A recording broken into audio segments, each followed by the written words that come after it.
ജമാഅത്തെ ഇസ്ലാമിയുടെ കപടമുഖം ബംഗ്ലാദേശ് വിഷയത്തോടെ അഴിഞ്ഞു വീഴുന്നത് നമുക്ക് കാണാം. കേരളത്തിൽ സാമൂഹിക പ്രവർത്തനം, മനുഷ്യാവകാശം, ജനാധിപത്യം ഇതൊക്കെയാണ് പ്രസംഗിച്ച് നടക്കുന്നത്. എന്നാൽ ആ ജമാഅത്തെ ഇസ്ലാമി ഇപ്പോൾ ബംഗ്ലാദേശിൽ ഭരണം കയ്യിൽ വന്നപ്പോൾ ന്യൂനപക്ഷങ്ങൾക്ക് നേരെ ആക്രമണം അഴിച്ചുവിടുന്നത് നാം മനസ്സിലാക്കണം. ഇന്ത്യൻ സൈന്യം എന്നത് എപ്പോഴും ജനാധിപത്യ സർക്കാരുകൾക്കൊപ്പമേ നിന്നിട്ടുള്ളൂ. അവർക്ക് രാഷ്ട്രീയ മോഹങ്ങളില്ല എന്നതുകൊണ്ട് തന്നെ ഇന്ത്യയിൽ ഒരിക്കലും ഒരു ഇസ്ലാമിക അട്ടിമറി ഉണ്ടാകില്ല. ഇന്ത്യയിലെ തൊഴിൽ രഹിതരായ യുവജനങ്ങളെ തെരുവിലിറക്കി കലാപമുണ്ടാക്കാനും ജാതിയും സംവരണവും കുത്തിപ്പൊക്കി ജനങ്ങളെ കലാപത്തിലേക്ക് തള്ളിവിടാനും ശ്രമമുണ്ടാകാൻ സാധ്യത തള്ളിക്കളയാനാകില്ല. ഇതിനൊക്കെ വിദേശ സാമ്പത്തിക സഹായവും ഇടത് ഇസ്ലാമിക മാധ്യമങ്ങളുടെയും ഒക്കെ പിന്തുണയും ഉണ്ടാകും. കലാപങ്ങൾ ഉണ്ടായിട്ട് അടിച്ചമർത്താം എന്ന് കരുതിയിരിക്കരുത്.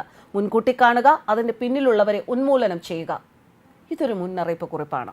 Social media influencer Jithin Jacob എഴുതിയ കുറിപ്പ്. ബംഗ്ലാദേശ് കഴിഞ്ഞു, അടുത്തത് ഇന്ത്യയാണ്, മോദിയാണ്. കേരളത്തിലെ മുസ്ലിം തീവ്രവാദികൾ സോഷ്യൽ മീഡിയയിൽ ആവേശം കൊള്ളുന്നു എന്ന് അദ്ദേഹം പറയുന്നു. അതിൽ നിന്നും ഉൾക്കൊണ്ട പാഠത്തെക്കുറിച്ചാണ് അദ്ദേഹം ഈ കുറിപ്പിൽ പറയുന്നത്. കുറിപ്പ് വായിക്കാം. കഴിഞ്ഞ കുറച്ചാഴ്ചകളായി പുകയുകയാണ് ബംഗ്ലാദേശ്. രാജ്യത്തെ പ്രക്ഷോഭം പ്രധാനമന്ത്രി ഷെയ്ഖ് ഹസീന രാജിവെച്ച് പലായനം ചെയ്യുന്നതുവരെ എത്തിച്ചു കാര്യങ്ങൾ. ഈ സാഹചര്യത്തിൽ social media influencer Jithin Jacob എഴുതിയ കുറിപ്പ് ചർച്ചയാവുകയാണ്.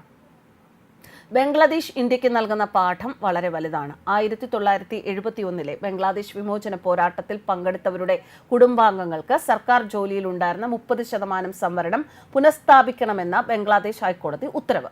ഈ ഉത്തരവിനെ തുടർന്നുണ്ടായ വിദ്യാർത്ഥി സമരമാണ് കലാപമായി വളർന്നത് എന്ന് സാമാന്യബോധമുള്ളവർ വിശ്വസിക്കില്ല. ഹൈക്കോടതി ഉത്തരവ് ബംഗ്ലാദേശ് സുപ്രീം കോടതി റദ്ദാക്കിയിട്ടും കലാപം തുടർന്നു. അതായത് സംവരണത്തിന്റെ പേരിലുണ്ടായ കോടതി വിധി കലാപത്തിനുള്ള ഒരു മറ മാത്രം ആയിരുന്നു. വെറും ഒരു ദാരിദ്ര്യ രാഷ്ട്രമായിരുന്ന ബംഗ്ലാദേശിനെ ഏഷ്യയിലെ തന്നെ ഏറ്റവും സാമ്പത്തിക വളർച്ചയുള്ള രാജ്യങ്ങളിൽ ഒന്നാക്കി മാറ്റിയത് മദ്രസ വിദ്യാഭ്യാസത്തിനു പകരം വിദേശ വിദ്യാഭ്യാസം നേടിയ ഷെയ്ഖ് ഹസീന ആയിരുന്നു. ജമാഅത്തെ ഇസ്ലാമി പോലുള്ള മുസ്ലിം തീവ്രവാദി സംഘടനകൾക്ക് അതിശക്തമായ സ്വാധീനം ബംഗ്ലാദേശിൽ ഉണ്ടായിട്ടുകൂടി ബംഗ്ലാദേശ് മറ്റൊരു താലിബാൻ ആയില്ല. ജമാഅത്തെ ഇസ്ലാമിയെ തലപൊക്കാൻ ഷെയ്ഖ് ഹസീന അനുവദിച്ചിരുന്നുമില്ല. ഇന്ത്യയുടെ മുന്നറിയിപ്പ് അവഗണിച്ച് ചൈനീസ് അനുകൂലിയായ ഒരാളെ സേനാ മേധാവി ആക്കിയതോടെയാണ് കാര്യങ്ങൾ കൈവിട്ടുപോയത്. വിദ്യാർത്ഥികൾ എന്ന പേരിൽ ജമാഅത്തെ ഇസ്ലാമി എന്ന മുസ്ലിം തീവ്രവാദി സംഘടനകൾ അഴിഞ്ഞാടിയപ്പോൾ അടിച്ചമർത്താൻ സൈന്യം തയ്യാറായുമില്ല. അവസാനം അനിവാര്യമായത് സംഭവിച്ചു. ബംഗ്ലാദേശിന്റെ രാഷ്ട്രപിതാവിന്റെ പ്രതിമയ്ക്ക് മുകളിൽ കയറി വരെ ജമാഅത്തെ ഇസ്ലാമി മുസ്ലിം തീവ്രവാദികൾ മൂത്രമൊഴിച്ചു എന്നറിയുമ്പോൾ എത്രത്തോളം കൊടും ക്രിമിനലുകളാണ് ഇവറ്റകൾ എന്ന് ആലോചിച്ചു നോക്കൂ. ഇന്ത്യക്ക് ഇതിൽ നിന്ന് എന്ത് മുന്നറിയിപ്പാണെന്ന് ചോദിച്ചാൽ പലതുണ്ട്. ഇന്ത്യയിൽ ബംഗ്ലാദേശിൽ നടന്നതുപോലത്തെ കലാപങ്ങൾ ഉണ്ടാകുമോ എന്ന് ചോദിച്ചാൽ കലാപം ഉണ്ടാക്കാൻ പറ്റും, പക്ഷേ വിജയിക്കില്ല എന്നാണ് ഉത്തരം. പക്ഷെ കലാപങ്ങൾ വഴി ഇന്ത്യയിൽ അസ്ഥിരത പടർത്താൻ അവർക്കാകും. അതാണ് അവരുടെ ലക്ഷ്യവും. ഇന്ത്യയിൽ കഴിഞ്ഞ 5 വർഷത്തിനിടയിൽ ഉണ്ടായ കലാപങ്ങളുടെയും കലാപശ്രമങ്ങളുടെയും പാറ്റേൺ ശ്രദ്ധിച്ചാൽ കോടതി വിധിയുടെ പേരിൽ ഇന്ത്യയിൽ കലാപമുണ്ടാക്കി മണിപ്പൂർ. ഇന്ത്യയിൽ കർഷകർ എന്ന പേരിൽ 30,000 പോലും വരാത്ത ആളുകൾ കർഷക നിയമത്തിന്റെ പേരിൽ കലാപമുണ്ടാക്കി. പാകിസ്ഥാനിലെയും ബംഗ്ലാദേശിലെയും അഫ്ഗാനിലെയും മുസ്ലിങ്ങൾക്ക് ഇന്ത്യ പൗരത്വം നൽകണമെന്നാവശ്യപ്പെട്ട് CAA സമരം എന്ന് പറഞ്ഞ് ഇന്ത്യയിൽ ഉണ്ടായ കോലാഹലം ആരും മറന്നു കാണില്ല. ഈ കലാപങ്ങൾക്കെല്ലാം പരോക്ഷ പിന്തുണയുമായി കമ്മ്യൂണിസ്റ്റ് ഇസ്ലാമിക മാധ്യമങ്ങൾ, പ്രത്യേകിച്ച് കേരളത്തിൽ നിന്നുള്ളവ എന്ന് ജിതിൻ ജേക്കബ് അടിയവരയിട്ട് പറയുന്നു. അവ ഉണ്ടായിരുന്നു. ഡൽഹിയിലെ കോളേജുകൾ കേന്ദ്രീകരിച്ച് കേരളത്തിൽ നിന്ന് അവിടെ പഠിക്കാൻ പോയവർ തെരുവിൽ കലാപവുമായി ഇറങ്ങി. എല്ലാ കലാപങ്ങൾക്കും വിദേശ സഹായങ്ങൾ ലഭിച്ചു. ഇതുമായി ബന്ധപ്പെട്ട് മിക്ക കോടതി വിധികളും ഇന്ത്യയുടെ താല്പര്യങ്ങൾക്ക് അനുസരിച്ചായിരുന്നില്ല വന്നത് എന്നും പറയേണ്ടി വരും. ബംഗ്ലാദേശ് കഴിഞ്ഞു, ഇനി അടുത്തത് ഇന്ത്യയാണ്, മോദിയാണ് എന്നൊക്കെ കേരളത്തിലെ മുസ്ലിം തീവ്രവാദികൾ സോഷ്യൽ മീഡിയയിൽ ആവേശം കൊള്ളുന്നത് കണ്ടു. ജമാഅത്തെ ഇസ്ലാമി എന്ന മുസ്ലിം ഭീകരവാദ സംഘടനയുടെ കീഴിലാണ് ജിഹാദി 1 എന്ന ചാനൽ പ്രവർത്തിക്കുന്നത് തന്നെ. അതിൽ നിന്ന് തന്നെ മനസ്സിലാക്കാം ആ തീവ്രവാദ സംഘടനയ്ക്ക് ഇന്ത്യയിൽ എത്രത്തോളം വേരോട്ടമുണ്ട് എന്നത്.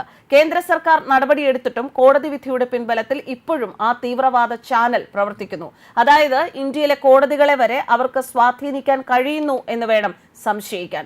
കേരളത്തിൽ സാമൂഹിക പ്രവർത്തനവും മനുഷ്യാവകാശവും ജനാധിപത്യവും പ്രസംഗിച്ച് നടക്കുന്ന ജമാഅത്തെ ഇസ്ലാമി ഇപ്പോൾ ബംഗ്ലാദേശിൽ ഭരണം കയ്യിൽ വന്നപ്പോൾ ന്യൂനപക്ഷങ്ങൾക്ക് നേരെ അക്രമം അഴിച്ചുവിടുന്നത് കണ്ടില്ലേ? ഇവറ്റകളുടെ യഥാർത്ഥ സ്വഭാവം ഇതാണ്. താലിബാനേക്കാൾ വലിയ ഭീകര സംഘടനയായ ഇവർ ഇന്ത്യയിൽ വിനയം വാരി വിതറി നിൽക്കുന്നു എന്ന് മാത്രം. ഇന്ത്യൻ സൈന്യം എന്നത് എപ്പോഴും ജനാധിപത്യ സർക്കാരുകൾക്കൊപ്പമേ നിന്നിട്ടുള്ളൂ. അവർക്ക് രാഷ്ട്രീയ മോഹങ്ങളില്ല എന്നതുകൊണ്ട് തന്നെ ഇന്ത്യയിൽ ഒരിക്കലും ഒരു ഇസ്ലാമിക അട്ടിമറി ഉണ്ടാകില്ല എന്ന് കരുതി നമ്മളൊന്നും കണ്ടില്ല കേട്ടില്ല എന്ന് കരുതിയിരുന്നാൽ നാളെ ബ്രിട്ടന്റെ അവസ്ഥ ഇന്ത്യക്കാർക്കും ഉണ്ടാകും. തല പൊക്കാൻ അനുവദിക്കരുത്. നമ്മുടെ സഹിഷ്ണുത ആണ് അവർ മുതലെടുക്കുന്നത്. ബംഗ്ലാദേശ് സാമ്പത്തിക വളർച്ച കൈവരിച്ചതൊന്നും വിദ്യാർത്ഥികൾ എന്ന പേരിൽ കലാപവുമായി ഇറങ്ങിയ ഇസ്ലാമിക മതഭ്രാന്തന്മാരെ സ്വാധീനിച്ചിട്ടില്ല. അവരെ സംബന്ധിച്ച് ആടിനെ മേയിച്ച 6-ാം നൂറ്റാണ്ടിലെ പോലെ ജീവിച്ചാലും കുഴപ്പമില്ല. മതം 5 നേരം പുഴുങ്ങി തിന്നണം എന്ന് മാത്രമേ ഉള്ളൂ. ഇന്ത്യക്ക് മറ്റൊരർത്ഥത്തിൽ ബംഗ്ലാദേശിലെ പ്രശ്നങ്ങൾ ഗുണം ചെയ്യും. ജമാഅത്തെ ഇസ്ലാമി പോലുള്ള ഇസ്ലാമിക ഭീകരവാദികൾ രാജ്യം ഭരിക്കുമ്പോൾ വിദേശ നിക്ഷേപം ബംഗ്ലാദേശിലേക്ക് ഇനി പോകില്ല. അതിന്റെ നേട്ടം കൊയ്യാൻ ഇന്ത്യക്കാകും. ഇനിയിപ്പോൾ സംഭവിക്കാൻ പോകുന്നത് ബംഗ്ലാദേശിൽ നിന്ന് ഇന്ത്യയിലേക്ക് അഭയാർത്ഥികൾ എന്ന പേരിൽ ലക്ഷക്കണക്കിന് ആളുകൾ ഒഴുകിയെത്തും. അവർക്ക് ഇന്ത്യ അഭയം നൽകണമെന്ന് പറഞ്ഞ് ഇന്ത്യയിലെ മനുഷ്യാവകാശക്കാരും സാംസ്കാരിക നായകരും സിനിമാക്കാരും രംഗത്തിറങ്ങും. സമരങ്ങൾ നടക്കും. അഭയാർത്ഥികളുടെ കരളലിയിപ്പിക്കുന്ന കഥകളാകും ഇനി മാധ്യമങ്ങളിൽ മുഴുവൻ. അവർക്ക് ഇന്ത്യ അഭയം നൽകണമെന്ന് പറഞ്ഞ് കുറേ ആളുകൾ കോടതിയിൽ പോകും. ഇന്ത്യയിലെ തൊഴിൽ രഹിതരായ യുവജനങ്ങളെ തെരുവിലിറക്കി കലാപമുണ്ടാക്കാനും ജാതിയും സംവരണവും കുത്തിപ്പൊക്കി ജനങ്ങളെ കലാപത്തിലേക്ക് തള്ളിവിടാനും ശ്രമമുണ്ടാകാൻ സാധ്യതയുണ്ട്.